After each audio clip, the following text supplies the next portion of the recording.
waxyaabo aan sii balwnayna ay jiraan sirfi aan ka qaadnay shidaalka waxyaabo badan dhaqaale in dalka loo sameeyo way dhaqaaluhu waa factorka ugu weyn ee wax bedeli kara saddex aqoonsiga Soomaaliland iyo himiladeeda inaanu ka mid dhalino oo maaragtaanay sii wadno iyo midnimada ummadda iyo isjacaylka ummadda inaan markastiba aanu ka shaqeyno ajeedaha siyaasadeed horta dhowrta waan laga muxuu ahay waa horumarinta mujtamaca iyo la xiriirada dhinaca kasta yahay marka ugu horeysa waxa weeye infrastructure wadooyinka dalka inaan wax ka bedelo diyaar baan waxaan wax ka bedelanaa sida dhaqaale ku shaqeeyo waxaan soo celinaa wixii loo jiray private enterprise ee distorkina ku salaysan waxaan furaynaa banankii waxaan furaynaa oo la dagaalamayna tuugada iyo bisuqmaasqa imka dalka cameeyay waxaan dib u furaynaa xoolaha iyo dhaqaalahooda ayaan dib u furaynaa waxaan u furaynaa muxuu ahay mujtamaca iyo dhalinyarada iyo dumarka ayaan siyaasadda si fula ilaa wasaaradda uga qayb gelinaynaa aanu hawl ka siinaa waxaanu samaynaynaa muxuu ahay dhinac kastoo laga infrastructure waan ka hadlay cadaaladda waan ka hadlay howlgelinta dumarka dhalinyarada waan ka hadlay cadaaladda oo dib loogu noqdo waanu ka hadalay xiriirka muxuu ahay dunida oo aanu si xoog u xoojino oo sida imka qaabka ay ku socoto aad iyo aad uga kordhino sidii loo dooni lahaa madax banaani dhab ah looga raadin lahaa howlahaas oo waxaan ka bedelanaa waan ku soconaa su'aasha kale ee aan madaxda weydiiyey waxay ahayd aan ku horeeyo madaxweyne Daar madaxweyne shaqadan imika aad hayso horaa lagu soo doortay oo madaxweynihii dalka ee imika jira ayaa mar labaad ayaad u tartamasa tartanka imika ah wixii ka dambeeya siyaasadda ma ka hadhaysa doorashada dambe haddaan helo oo teeramkayga oo dhamaado horta deynta aan noolahay talo lay weydiiyo mooyaane anuu marnaba sida xeerka xisbigayga aan ku qornaa gudoomiyaha xisbigana waan wareejin doonaa xisbigayga waan taageeri doonaa markasti oo de waxaan u noqon doonaa nin raarta u fadhiya laakiin anigu siyaasadda dee madaxweyne dambana ma noqonayo wasiirna noqon maayo xubin rasmi ah oo golaha guurtiga ka mid ah sida dastuurka qorayo ayaa noqon doonaa dalkayga iyo dadkaygu wixii tala ay iga baahdaan ee la ibidana nin gudbin doona baan ahay yacni haddii xisbi kale helo xitaa cidda madaxda ah day tala ibido nin u gudbinayo kaga baqaylan baan ahay muwaadin baan ahay marka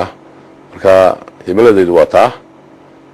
wixii intaa ka dambeeya waxaa laga yaabaa inaan aniga qudhaydu bal aan isku dayo dee inaan waxbaan soo maray ilaa waqti baan soo maray waqtiga aan soo maray laftigiisa bal inaan dib maxay aan soo maray laftigiisa dib u ururiyo oo markaa laftigeega hawl baa ii taala muddada aan soo maray wixii aan soo maray iyo duruufahan ka soo gudbay iyo xaaladihi aan soo maray oo iyada laftigeedu noqon karta wax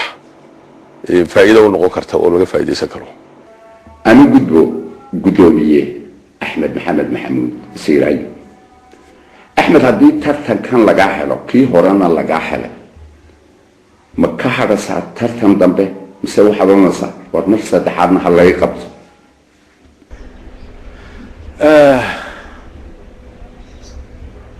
أنا قلت كل بدي حسبي أهل موضوع عرفتي وحنا بوليسية السياسة ده قرني معها لكن وحن فيها كل بقى ربع عقل ويسينا يا وحوي هدي أنا تريب كان أنا صبحين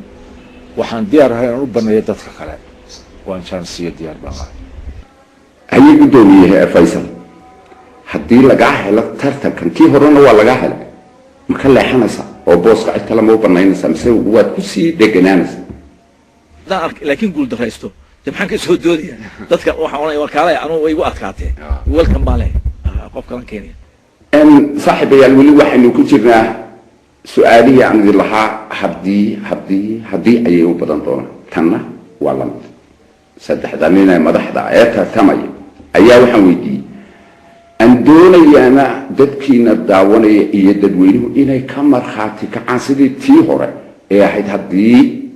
ay dhacdo sanadkan wixii ka dambeeyay ma ka leexanaysaa ahaydoo ma ka hadhaysaa siyaasadda tanina waxaan weydiinaya haddii alla yidhaahdo ilaahay inagu siin natiijada doorashada ka soo baxda ma ku qancasa oo ma ogolaanaysa ha ama maya yes waa hubartaasi horaan u ballan qaaday mar kastaba u ballan qaaday nacam baan ku qancaya horta waxa weeye anagu xusbiga hore ku qancabaan nahay berigii 4 kurs 5 food baa lagu kala helay inkastoo aan abaalkeedii aanu helin oo madaxweynaha aanu inta naga helay aanu salaanta naga qaado albaabada naga xidhay heeday haddana kul kastaba waxaan nahay dadka maqbuulka keenaan nahay maanta doorashada maanta waxa weeye doorasho aan doonino inay tii hore ka qurux badnaato taasoo keenay diiwaangelintii oo maanta haddii 700,000 ay noo footayso la garanayo genuine voters waa inaan aqbalnaa marka anu waan aqbalnaa insha Allah ta'ala natiijo wanaagsan inay noo soo baxdo inay ka barano labada su'aalood ugu dambeeyay dadku waa ka marxaati ma ka hadasa siyaasadda iyo ma ku qanacsan natiijada waa marxaati annagu kulli waan waxayna recordkan iyo jawaabihiin siyaasadda intaasi aan kaga gudubnay imikana bal hadda aynu gallo dhinaca kaftanka su-aasha ugu horeysa ee dhinaca kaftanka aan weydiiyey ayaa waxa ay tahay sideed isku tihiin cayaaraha ma daawata ma jeceshahay ma necab tahay hadda ka wax aan ku horeysiiyo saaxiibkii siiraan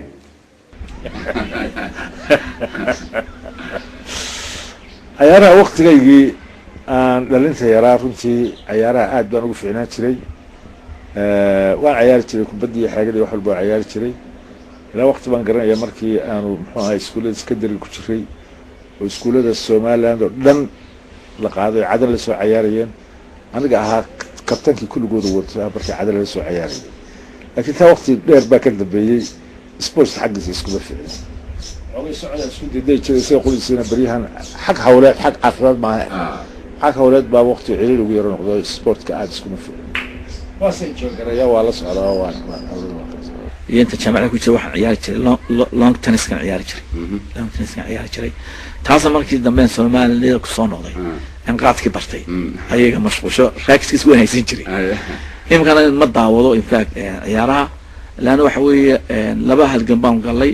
berigii halgankiina dawladda waxaan ku qeeyay jirnay SMT maxay yeeshay maxay taan ku yeeri jirnay haddana Soomaaliya ixtiraafkeedii siyaasadaha baan galo waan arkaa marka ka sheekeynaysan naadiyada Ingiriiska ma kala aqaan anigu marka isma fiicin laakiin dhalinyarta inaan garoom u sameeyo oo ciyaaraha dhiiri geliyo priority ugu jirta ciyaaraha berigii hore oo ciyaari jiray kubadda basketka xasoo dhow ciyaari jiray imika waqti badan oo helaan marinaya waxyaabo kalaan inta badan preoccupied ku ahay laakiin markaan helo waan kubadda oo kale maadaama aan ciyaari jiray oo hobigayga ahayd waan daawadaa ma jiraa qof kubadda cagta oo kale raggan caalamiga soo maray marka Pele lagaga soo bilaabay ilaa kuwan dambe nin aad tiraahdo alla ilaahay ninkaas oo kale waa waqti kubadda hadda ciyaari jirtay dadka kubadda ku fiican kullayba dareenkooga waa jiraan laakiin dayba ciyaaruhu intii hore ka bateeno so many players ba muuqda mid ka dhicin marka waxaan rag badan baa jira ha ad isleedahay waa gef buu ahaa ama meel ka dhac buu ahaa oo adiga kaa soo yeedhay oo imika ka qoomamaysay ama ka xumaatid inuu kaa soo yeedho horta bini'aadanku khalad wuu ka iman karaa laakiin bini'aadanka waxaa qiimayn karaya marka khalad aad sheegto dadkaa qiimayn karaya waxaasa khalada qorta odhan kara laakiin inta badan waxaan isku dayaa inaanan khaladaadka hadalkayga aanan ku darin oo aan aad uga fiirsado laakiin bini'aadan baan hoo waa laga yaabaa inay khalad yimaadaan laakiin dadka ayaa taa ka jawaabaya anigu ma odhan karo taasaan ku khaldanaa iyo taasaan ku fiicnaa taa dadkaan u daynaya